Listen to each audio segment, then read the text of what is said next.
Hi friends, welcome back to Neha food stories. ഞാൻ ഷഹറൂബ ഷമീർ. ഞാൻ ഇന്നിവിടെ വന്നിരിക്കുന്നത് ഒരു ബദാം മിൽക്കിന്റെ റെസിപ്പിയുമായിട്ടാണ്. ഈ ചൂടുകാലത്ത് നമുക്ക് മനസ്സ് നിറഞ്ഞു കുടിക്കാൻ പറ്റിയ നല്ലൊരു ബദാം മിൽക്ക്. അപ്പോൾ ഇതെങ്ങനെയാണ് ഉണ്ടാക്കുന്നത് എന്ന് നോക്കാം. ആദ്യം തന്നെ നമുക്ക് ബദാമിന്റെ തൊലി കളയണം. അപ്പോൾ അതിനു വേണ്ടി ഞാൻ കുറച്ച് വെള്ളം ഇവിടെ തിളപ്പിക്കാൻ വെച്ചിട്ടുണ്ട്. അപ്പോൾ ഞാനിപ്പോൾ ഇവിടെ 1/4 കപ്പ് ബദാമാണ് എടുത്തിട്ടുള്ളത്. ഈ ബദാം നമുക്ക് ഈ വെള്ളത്തിലേക്ക് ഇട്ട് കൊടുക്കാം. എന്നിട്ട് ഒരു 2 മിനിറ്റ് ഒന്ന് തിളപ്പിച്ചെടുത്താൽ മതി. ഇപ്പൊ ഇത് നല്ലവണ്ണം തിളക്കുന്നുണ്ട്. ഇനി നമുക്ക് ഫ്ലെയിം ഓഫ് ചെയ്യാം. ഇനി ഇതൊന്ന് അരിച്ചെടുക്കാം. അപ്പൊ അരിച്ചെടുത്ത ബദാം ഞാനൊരു പാത്രത്തിലേക്ക് ഇട്ട് കൊടുക്കുകയാണ്. ഇനി ഇതിന്റെ മുകളിലേക്ക് കുറച്ച് നല്ല തണുത്ത വെള്ളം ഒഴിച്ചു കൊടുക്കാം. ഇനിയിപ്പോ ഈ ബദാമിന്റെ തൊലി കളയണം. അപ്പൊ ജസ്റ്റ് ഒന്ന് പ്രസ് ചെയ്താൽ മതി. അപ്പോൾ തന്നെ ഇതിന്റെ തൊലി പോന്നോളും. അങ്ങനെ എല്ലാ ബദാമിന്റെയും സ്കിന്ന് നമുക്ക് ഇങ്ങനെ കളയാം. ഇനിയിപ്പോ ഇങ്ങനെ തിളപ്പിക്കണം എന്ന് താല്പര്യമില്ലാത്തവർക്ക് ബദാം കുറച്ചു നേരം വെള്ളത്തിൽ ഇട്ട് വെച്ചാൽ മതി. 2-3 മണിക്കൂർ. ഇപ്പൊ നമ്മുടെ ബദാമിന്റെ സ്കിന്നെല്ലാം ഞാൻ കളഞ്ഞെടുത്തിട്ടുണ്ട്. ഇനിയിപ്പോ നമുക്ക് എങ്ങനെയാണ് ബദാം മിൽക്ക് ഉണ്ടാക്കുന്നത് എന്ന് നോക്കാം. അപ്പൊ ആദ്യം തന്നെ ബദാം ഒന്ന് അരച്ചെടുക്കണം. അപ്പൊ അതിനു വേണ്ടി 1/2 കപ്പ് പാലാണ് ഞാൻ എടുത്തിട്ടുള്ളത്. ഈ പാൽ ഒഴിച്ച് നമുക്ക് നന്നായി ഒന്ന് അരച്ചെടുക്കാം. ഇത് നന്നായി അരച്ചെടുത്തിട്ട് പിന്നെ ഒരു 1/4 കപ്പ് പാലും കൂടി ഒഴിച്ച് ഒന്നും കൂടി ഒന്ന് മിക്സ് ചെയ്തെടുത്താൽ മതി. അപ്പൊ ഞാൻ ബദാം നന്നായി അരച്ചെടുത്തിട്ടുണ്ട്. അപ്പൊ ആദ്യം ജസ്റ്റ് ഒന്ന് അരച്ചതിന് ശേഷം ഒരു 1/4 കപ്പ് പാലും കൂടി ചേർത്ത് ഒന്നും കൂടി ഒന്ന് അരച്ചെടുത്താൽ മതി. അപ്പൊ നല്ല ലൂസായിട്ട് കിട്ടിക്കോളും.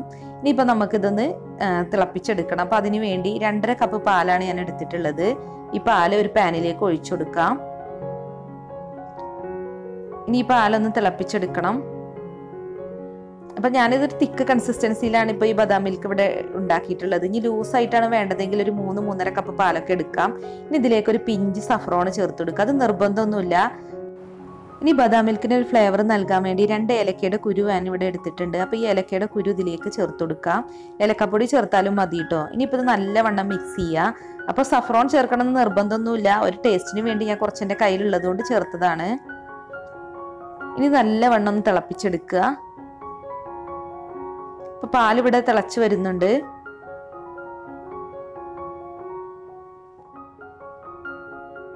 ഇനി നമുക്ക് ഫ്ലെയിം ലോ ഫ്ലെയിമിലേക്ക് മാറ്റാം.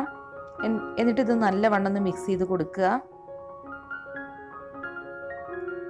നമ്മൾ പാല് തിളപ്പിക്കുമ്പോൾ ഇടയ്ക്ക് ഇളക്കി കൊടുക്കണം കേട്ടോ, അല്ലെങ്കിൽ അടി പിടിക്കും. ഇനി ഇതിലേക്ക് ഒരു 1/4 കപ്പ് പഞ്ചസാര ചേർത്ത് കൊടുക്കാം. ഇനി ഇതിലേക്ക് അരച്ചു വെച്ചിട്ടുള്ള ബദാം ചേർത്ത് കൊടുക്കാം.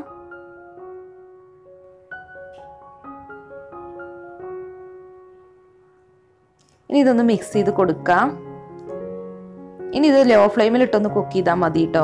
കുറേ സമയമൊന്നും കുക്ക് ചെയ്യേണ്ട. ജസ്റ്റ് 1-2 മിനിറ്റ് ഒന്ന് തിളപ്പിച്ചെടുത്താൽ മതി. അപ്പൊ നന്നായി കുറുകി കിട്ടും ബദാം മിൽക്ക്.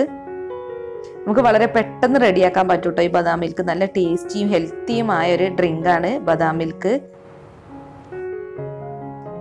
ഇതിപ്പോൾ നല്ല തിക്കായി കിട്ടിയിട്ടുണ്ട്. ഇനിയിപ്പോൾ നമ്മൾ തണുപ്പിച്ചതിന് ശേഷമാണ് ഇത് ഉപയോഗിക്കുക. അപ്പോൾ ഒന്നും കൂടി തിക്കായി കിട്ടും. അപ്പോൾ നമുക്കിനി ഇത് മാറ്റി വെക്കാം. തണുത്തതിന് ശേഷം സെർവ് ചെയ്യാം. അപ്പോൾ ബദാം മിൽക്ക് ഇപ്പോൾ ഇവിടെ നന്നായി തണുത്തിട്ടുണ്ട്. അതിനുശേഷം ഞാൻ ഫ്രിഡ്ജിൽ വെച്ച് ഒന്നും കൂടെ തണുപ്പിച്ചെടുത്തതാണ്. അപ്പോൾ നമുക്കിതൊരു ഗ്ലാസ്സിലേക്ക് പകർത്താം. നല്ല തിക്കായിട്ട് തന്നെയാണ് നമ്മുടെ ബദാം മിൽക്ക് ഇരിക്കുന്നത്.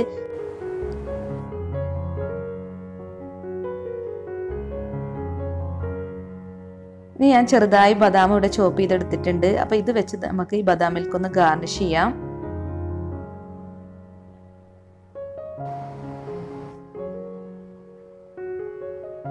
ഇനി കുറച്ച് കുങ്കുമപ്പൂവും കൂടി ഞാൻ ഇതിന്റെ മുകളിലേക്ക് ഇട്ട് കൊടുക്കുന്നുണ്ട് ഒരു ഭംഗിക്ക് വേണ്ടി. അപ്പൊ നമ്മുടെ അടിപൊളിയായ ബദാം മിൽക്ക് ഇവിടെ റെഡി ആയിട്ടുണ്ട്. ഈ ചൂടുകാലത്ത് നമുക്ക് കുടിക്കാൻ പറ്റിയ നല്ലൊരു ഹെൽത്തി ആയ ഡ്രിങ്കാണ് ബദാം മിൽക്ക്. അപ്പൊ എല്ലാവരും ഒന്ന് ട്രൈ ചെയ്ത് നോക്കുക. തീർച്ചയായും നിങ്ങൾക്ക് ഇഷ്ടപ്പെടും. അപ്പൊ ഇതുപോലുള്ള വെറൈറ്റി റെസിപ്പീസുമായി നമുക്ക് വീണ്ടും കാണാം. Thank you.